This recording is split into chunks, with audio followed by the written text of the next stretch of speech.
নমস্কার, আশা করছি আপনারা সকলে খুব ভালো আছেন। একটা নতুন ভিডিওতে আপনাদের সকলকে স্বাগত। আমরা তো মেদিনীপুরে চলেই এসেছি। এখন সকাল 7:30 বাজে। আমি সকালবেলা উঠেই স্নান করে রেডি হয়ে নিয়েছি। কারণ আজকে ভাবছি একটু গোপাল সোনাকে আনতে যাবো। কারণ মামুনি যখন বড়দির বাড়ি গিয়েছিল ওখানে তো গোপাল সোনাকে নিয়ে যেতে পারেনি। তাই মামনিরই এক বান্ধবী এক জেঠিমার বাড়িতে গোপাল সোনাকে রেখে গিয়েছিল। এবার ভাবলাম যে আমরা যখন মেদিনীপুরে চলেই এসেছি আর গোপাল সোনাও যখন বাড়ির থেকে দূরে এতগুলো দিন রয়েছে, এবার গিয়ে নিয়ে আসি। ওর জন্যও মনটা খারাপ হচ্ছে। এখান থেকে আমরা যখন কলকাতায় যাব তখন সাথে করে গোপাল সোনাকে আবার নিয়ে চলে যাব। তো এবার ব্যাপার হচ্ছে আমি জেঠিমার বাড়ি ঠিক চিনি না। তো মামুনির বান্ধবী এক কাকিমা আমাদের পাশেই থাকেন, তো উনি চেনেন। ওনাকে একবার ফোন করব, উনি যদি যান তো ওনার সাথে যাবো, আর উনি যদি অ্যাড্রেস বলে দেন তাহলে ওই অ্যাড্রেসে গিয়ে গোপাল সোনাকে নিয়ে চলে আসবো। চলুন যাওয়া যাক। চলে এসেছি গোপাল সোনাকে আনতে। আমরা যেখানে যাই সাথে করে গোপাল সোনাকে সব জায়গায় নিয়েই যাই, তবে এবারে নিয়ে যাওয়া সম্ভব হয়নি, তো তাই এখানে রেখে গিয়েছিলাম। ওনারা খুব যত্ন করে গোপালকে রেখেছেন জানেন। এখন গোপাল দুপুরের খাবার খেয়ে একটু বিশ্রাম নিচ্ছে। এবার গোপালকে নিয়ে চলে যাব বাড়িতে। তারপর বেরিয়েছি একটু রামা রিভুর জন্য খেলনা কিনতে। রিভুর জন্য তো টুকটাক তবুও কিছু খেলনা কেনা হয়, কিন্তু রামার জন্য তো কখনো সেভাবে খেলনা কেনা হয়নি। তাই ভাবলাম যখন ওরা এখানে আছে, তাই ওরা যাতে একটু খেলতে পারে সেই রকম কিছু খেলনা নিয়ে যাই। আর তার সাথে সাথে আমাদের বাড়ির নিচের তলায় তো একটা ছোট সদস্য আছে বলুন, তার জন্যেও একটা তারই উপযুক্ত খেলনা আমরা নিয়ে যাচ্ছি। তবে এবারে হয়তো তার সাথে দেখা করা হবে না, খুবই তাড়াহুড়োর মধ্যে আমরা কালকে চলে যাব। ওকে আবার পরে দেখা হলে যখন মামুনি আসবে তখন দিয়ে আসবো। এগুলো কি ড্রাম? এগুলো ড্রাম মনে হয়, বাজাতে হয়। ব্যাটারি দিতে হবে না? ব্যাটারি আছে তো না?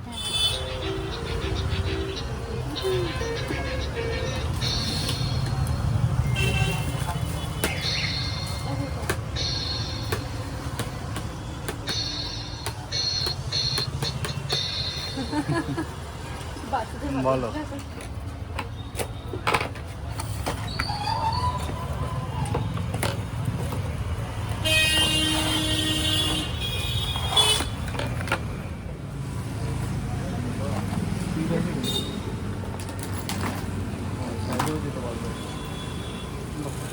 নিয়ে নাও, এটাই দুজনে দু ভাই খেলবে।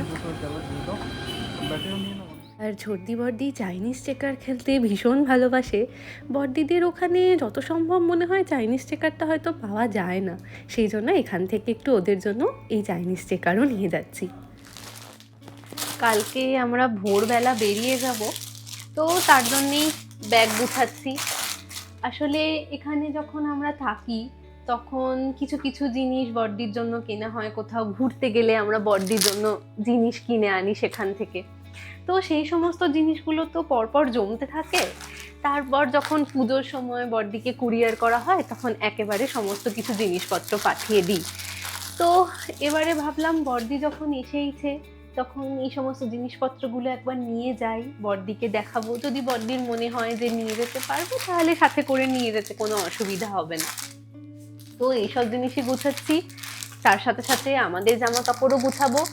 আর মামনিও তো হঠাৎ করে ওখানে চলে গিয়েছিল, কোনো শাড়ি টাড়ি সেভাবে নেওয়া হয়নি। মামনিরও দু একটা শাড়ি নিয়ে নেব।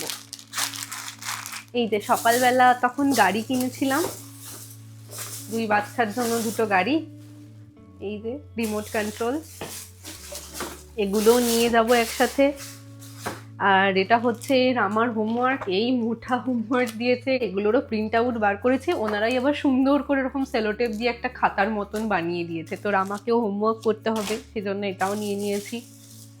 ব্যাস এবার ধীরে ধীরে সমস্তটা গুছিয়ে নেব। কালকে আমরা একেবারে সকালবেলার দিকে ওই 7:30 এরকম নাগাদ বেরিয়ে যাব। ওদিকে বড়দিরাও ফিরে পড়েছে দেশের বাড়ির থেকে।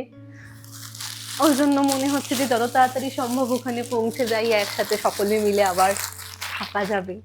যে কয়েকটা দিন বড়দি আমাদের কাছে আছে, একসাথে সকলে মিলে থাকি। এগুলো হচ্ছে গোপালের জামা। একজন দেখা করতে এসেছিলেন খড়গপুর থেকে, উনি অনেক ভালোবেসে বড়দির জন্য এইসব জামাগুলো দিয়ে গিয়েছেন। এগুলো নিয়ে যাই বড়দিকে দেখাবো।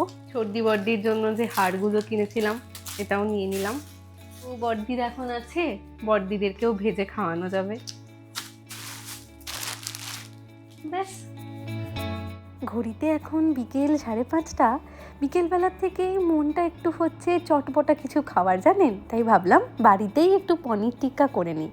বাড়িতে সমস্ত সবজিগুলোই ছিল, যেমন ক্যাপসিকাম, পেঁয়াজ, টমেটো, তো সেগুলোই আমি ব্যবহার করছি। আর একটু পনির নিয়ে চলে এসেছি, সেগুলোকে কিউব আকারে কেটে নিয়েছি। এবার আমি ম্যারিনেশনের যে মশলাটা সেটা তৈরি করে রাখবো। তো এটাকে ম্যারিনেট করে ওই 1 ঘন্টা মতন রাখতে হয়। আমার আরেকটু দই লাগবে, কারণ অনেকগুলো জিনিস আছে, তো দই আরেকটু দিয়ে দেব। এর মধ্যে দিচ্ছি নুন, অল্প কেচাপ, একটু তেল,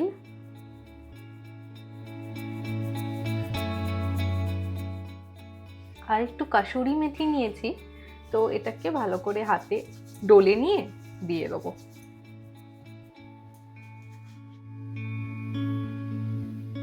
দইয়ের টক ভাবটা কাটানোর জন্য একটু চিনি, কারণ পনির একটু মিষ্টি মিষ্টি খেতে ভালো লাগে। এখানে একটু জিরে আর জোয়ান গুঁড়ো করে রেখেছিলাম, আচারি ফ্লেভারটার আসবার জন্য আমি একটু জোয়ান গুঁড়ো দিলাম। ব্যাস, মশলাটা তৈরি হয়ে গিয়েছে। এবার একে একে সমস্ত জিনিসগুলো এর মধ্যে মিশিয়ে আমি ওই 15 থেকে 20 মিনিটের মতন রেখে দেব। সন্ধেবেলা স্ন্যাক্সে অথবা কখনো স্টার্টার হিসাবে একটু টুকটাক কিছু খেতে ইচ্ছা করে, তো তখন এটা চটজলদি বানানো যায়। আজকে আমি এয়ার ফ্রায়ারে বানাচ্ছি। আপনাদের কাছে যদি এয়ার ফ্রায়ার না থাকে, তাওয়াতেও অল্প ঘি বা বাটার ব্রাশ করে নিয়ে এটাকে বানানো যাবে। আমি এর পরের স্টেপটা করব, তবে এইটাকে আগে একটু রেস্টে রেখে দিই। তাতে কি হবে, ভালো করে ম্যারিনেশনের সমস্ত মশলা টশলাগুলো এর মধ্যে ঢুকে যাবে। ব্যাস, মাখিয়ে নিয়েছি, এবার রেস্টে রেখে দেবো। ম্যারিনেশনের 20 মিনিট হয়ে গিয়েছে। এবার আমি এরকম কতগুলো স্কিউয়ার স্টিক্স নিয়েছি, তো এগুলোতে আমি এটাকে পুরো পরপর গেঁথে নেব, তারপর টিক্কাটা বানাতে শুরু করব। তো এটা লেয়ারিংটা প্রথমে একটু সবজি, তারপর পনির, আবার সবজি, এরকম করে করব। ক্যাপসিকাম দিয়েছি, এবার একটু ধরে খাবার জায়গাও রাখতে হবে। এই কাঠিগুলো পুড়ে যাবে না না এয়ার ফ্রায়ার? না না, এগুলো তোমার কাবাবেরই কাঠি, তো এগুলো হিট রেজিস্ট্যান্ট হয়। আচ্ছা,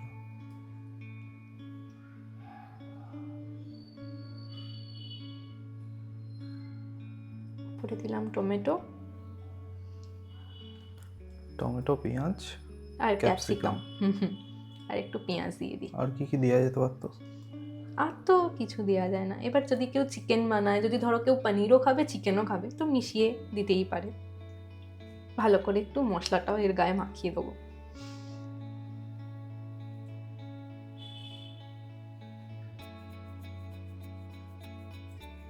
একটা তৈরি করেছি, এভাবে বাকিগুলো তৈরি করে নিই। এতগুলো সব বানিয়ে নিয়েছি, যেগুলোতে পনির দিয়েছি আর কিছু এরকম সবজিরও বানিয়েছি, যে সবজিগুলো এক্সট্রা হয়েছিল। এই যে, এবার আমি এগুলোকে এয়ার ফ্রায়ারের মধ্যে ভরবো। তো এয়ার ফ্রায়ারের মধ্যে আমি একটা বেকিং শিট পেতে নিয়েছি, ভালো করে নিচের দিকটাতে ঘিটা মাখিয়ে দিই। আপনারা চাইলে বাটারও ব্যবহার করতে পারেন, তবে আমরা আবার ঘি খেতে তো প্রচণ্ড পছন্দ করি। যখন মামনি এয়ার ফ্রায়ারে তন্দুরি চিকেনও তৈরি করে, তখনও ঘি দেয়, আর পনিরে তো ঘি ভালো লাগবেই। বাটার পেপারটা পুড়ে যাবে না তো আমার? না না, বাটার পেপার পেতেই করে। নয় তুমি অ্যালুমিনিয়াম ফয়েল পাততে পারো, না হলে বাটার পেপার। এবার অ্যালুমিনিয়াম ফয়েল গরমের জিনিসের জন্য তো অতটা ভালো নয়।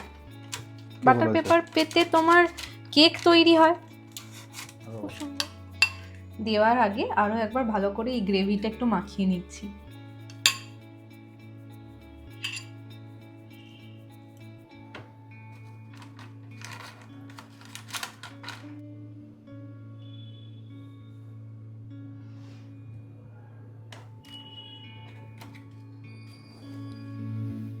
একটু ঘি দিয়ে দেবো। আবার যখন হয়ে আসবে তার আগে আবার ঘি ব্রাশ করব।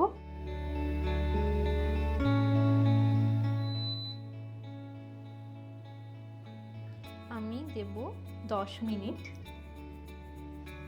আর টেম্পারেচার 180 ডিগ্রি টেম্পারেচারে 10 মিনিটের জন্য। ব্যাস, এটা হয়ে গেছে 10 মিনিট।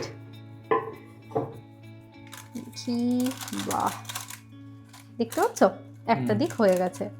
তো এবার আমি একটু উল্টে দেবো এটাকে, দিয়ে অপর সাইডটা ঘি ব্রাশ করে আবার 10 মিনিট রেখে দেবো।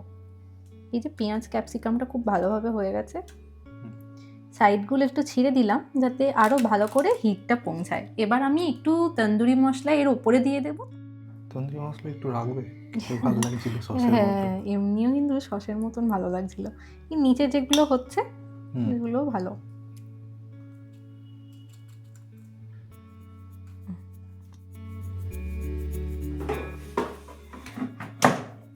এটাকেও আমি 10 মিনিট দেবো আবার, আর 180 ডিগ্রিতেই দিলাম। 10 মিনিট হয়ে গেছে। বাহ, সুন্দর হয়েছে। এই কাগজটা যদি আমি সরিয়ে দেখাই, এই যে আগের ব্যাচটা এখানে বার করে রেখে দিয়েছি, আর এই যে নেক্সট ব্যাচটা এবার দিয়ে দেব। তবে এটা শুধু যেহেতু সবজি আছে, তো আমি এখানে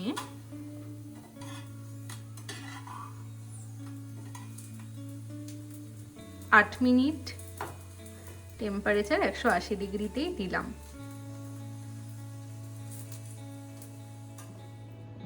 বাকিগুলো 8 মিনিটের জন্য দিয়েছিলাম।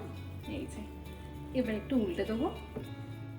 এই পনির টিক্কাগুলোর সাথে সাইডে যে মশলাগুলো ছিল সেগুলো অল্প অল্প একটু বেক হয়ে গিয়েছে। এত ভালো খেতে লাগছিল, যেহেতু এদিকটা একটু খালি খালি হয়ে গিয়েছে, তাই ওই মশলাটাকেই আবার এর মধ্যে লাগিয়ে আমি আরও কিছুক্ষণ এয়ার ফ্রায়ারে দিয়ে দেবো। এই রেসিপিটা প্রথমবার আমি ট্রাই করলাম জানেন, আর প্রথমবারেই বেশ ভালো লাগলো খেতে। আপনারা যদি বাড়িতে ট্রাই করেন তাহলে আমাকে অবশ্যই জানাবেন আপনাদের কীরকম লাগলো। চলুন আজকের ভিডিওটা তাহলে এখানেই শেষ করছি। আজ তাহলে আসি, আবার আসবো নতুন একটা ভিডিও নিয়ে। ততক্ষণ সকলে সুস্থ থাকবেন, সচেতন থাকবেন, আর সকলের খেয়াল রাখবেন। ভালো লাগলে ভিডিওটাকে একটা লাইক করে চ্যানেলটাকে সাবস্ক্রাইব করতে পারেন।